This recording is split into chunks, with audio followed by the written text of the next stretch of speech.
አብጀሸኛለሁ አብጀሸኛለሁ ባሳብ ተገኘሽ ፍለጋ አብጀሸኛለሁ ሽምግልና ድሮና ዛሬ ከአብይ ጾም ፍቺ በኋላ ያሉት ጊዜያት በሀገራችን የተለያዩ አካባቢዎች ለሰርግ ዝግጅት የሚመረጡ ጊዜያት ናቸው። ይህንኑ መነሻ እናድርግና ከቅርብ ጊዜያት ወዲህ እየተለመደ የመጣውን ዘመን አመጣሽ የሽምግልና ስነ ስርዓት ከቀድሞ ጋር እያነጻጸርን ጥቂት እናውጋ።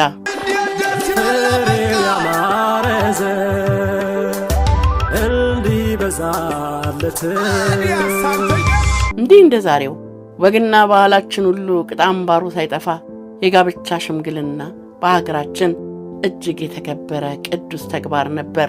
በሁሉ የሚወደድ፣ በሁሉም የሚከበር፣ በሁሉም የሚፈራ ራሱን የቻለ ግዙፍ ተቋምም ነበር።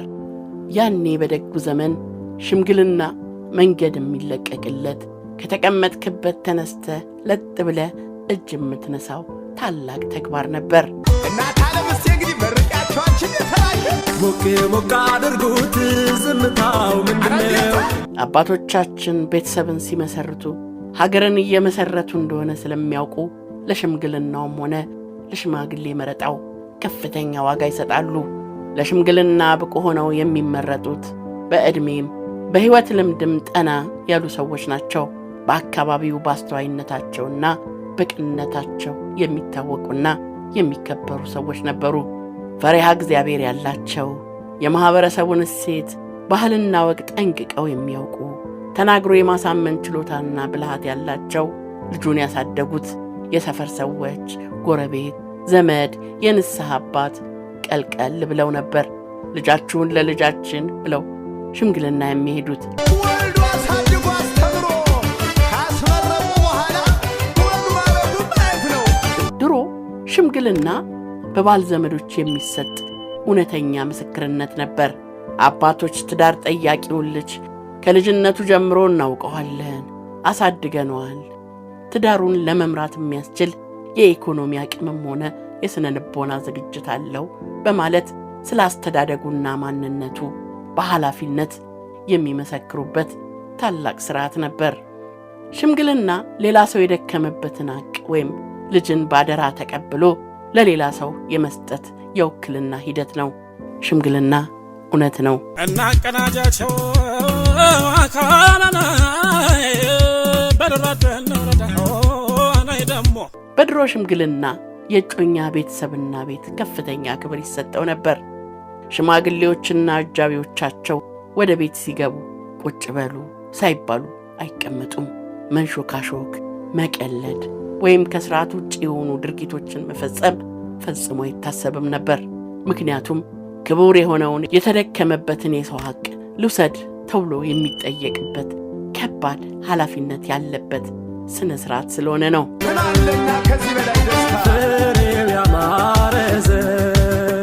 ሽማግሌዎቹን ለመቀበል የተቀመጡ የሴቷ ወገኖችም ለሽምግልና የመጡ አባቶችን የሚጠይቋቸው ጥያቄዎች መሰረታዊና ለትዳር ወሳኝ የሆኑ ጉዳዮች ነበሩ። ልጁ ባህሪው ምን አይነት ነው? ምን መተዳደሪያ ያለው?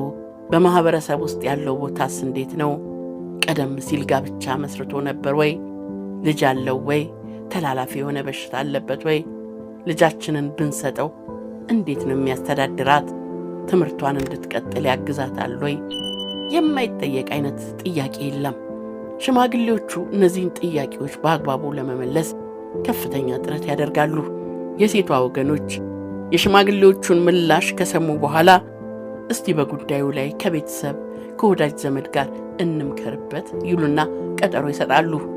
ይህችን የቀጠሮ ጊዜም ስለ ትዳር ጠያቂው ወጣት ማንነት መረጃ ለመሰብሰብ ይጠቀሙባታል።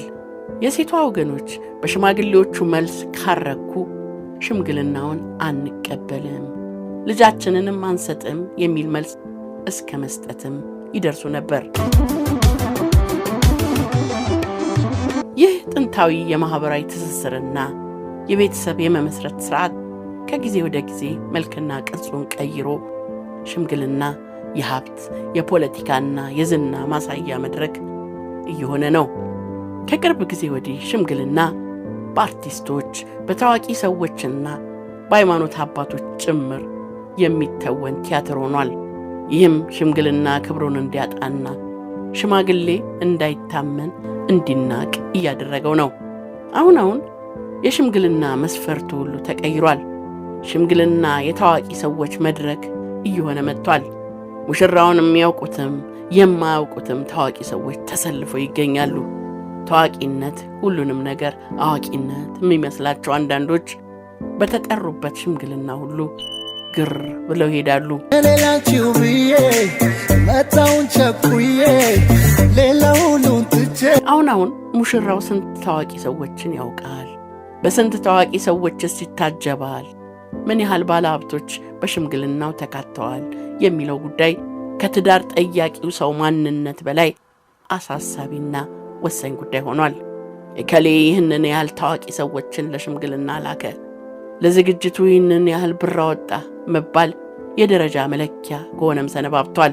ከሰሞኑ በከተማችን አዲስ አበባ የተከናወነውን 20 ሚሊዮን ብር ወጪ ተደርጎበታል የተባለውን የሽምግልና ስነ ስርዓት ለዚህ ጥሩ ማሳያ ነው።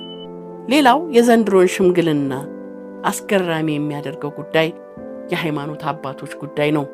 መንፈሳዊ ለዛ ለሌለው ጋብቻ የሃይማኖት አባቶች ለሽምግልና ታጅበው ይሄዳሉ። አንድ ሰፊ ሀገረ ስብከት የሚመሩ ጳጳስ በሽምግልና ሰበብ ከአርቲስቶች ከባለ ሀብቶችና ከታዋቂ ሰዎች ጋር ተደምረው ለሽምግልና ይሄዳሉ። በመሰረቱ የጳጳሳቱ ሥራ ይህ መሆን አልነበረበትም። እረኛው ሥራውን መዘንጋት የለበትም። መጀመሪያ የጋብቻ ትምህርትን ማስተማር፣ ሙሽሮቹ ክብራቸውን ጠብቀው እንዲሞሸሩ ማድረግ ይገባል። ዝም ብሎ እንደ ባዝራ ፈቃደ ሥጋቸውን ሲፈጽሙ ኖረው ቀለበት አንጠልጥሎ በጉልበቱ ተንበርክኮ ታገብኛለሽ ይባልና ሽምግልና ይላካል። በሽምግልናው ደግሞ ከታዋቂ ሰዎችና አርቲስቶች ጋር አባቶች ይጀመላሉ። ይህ ትልቅ ቅጥፈት ነው። ባህል ቢረሳ ሃይማኖታዊ ሥርዓት መረሳት የለበትም። በዘመኑ የሽምግልና ሥርዓት ሽማግሌዎቹ መልሱን ቀድመው የሚያውቁትን ጥያቄ በሽምግልና ስም ለሴቷ ወገኖች ያቀርባሉ። የሴቷ ወገኖች ሽምግልናውን ተቀብለው መልሳቸውን ወዲያውኑ መስጠትም ይኖርባቸዋል። እንደ ቀድሞ ሽምግልና ፈቃዳቸውን ሊነፍጉ ቀርቶ ሊያዘገዩ እንኳን አይችሉም። ጊዜ የለንም፣ ጥያቄውም መልሱም በአንድ ቀን ማለቅ አለበት ይባላል። ሰው የሕይወቱን አብዛኛውን ጊዜ የሚያሳልፍበትን ልጅ ወልዶ ትውልድ የሚተካበትን ታላቅ ተቋም ለመመስረት ጊዜ ማጣት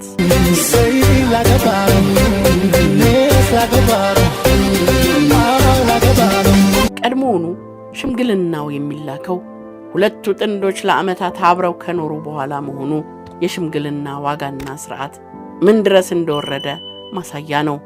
አብሮ እየተኖረ ጋብቻ መጠየቅ ምን አይነት ቀልድ ይሆን? ሌላው የዘንድሮ ሽምግልናን ከቀድሞ በእጅጉ የሚለየው ድግሱ ነው።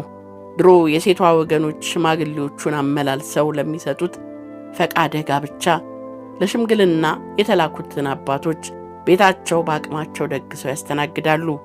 ይህ መስተንግዶ የሙሽራው የጋብቻ ጥያቄ ተቀባይነት ማግኘቱንና የሴቷ ወገኖች ለጋብቻው ይሁንታቸውን መስጠታቸውን የሚያበስሩበት የደስታ ግብዣ ነበር።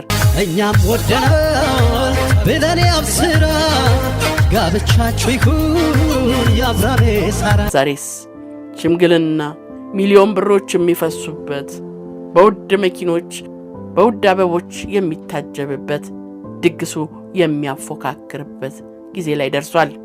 ይህ ሁኔታ ጉዳዩን እንደ ማህበረሰብ ቆም ብለን መመልከት እንዳለብን የሚያስገነዝበን ነው።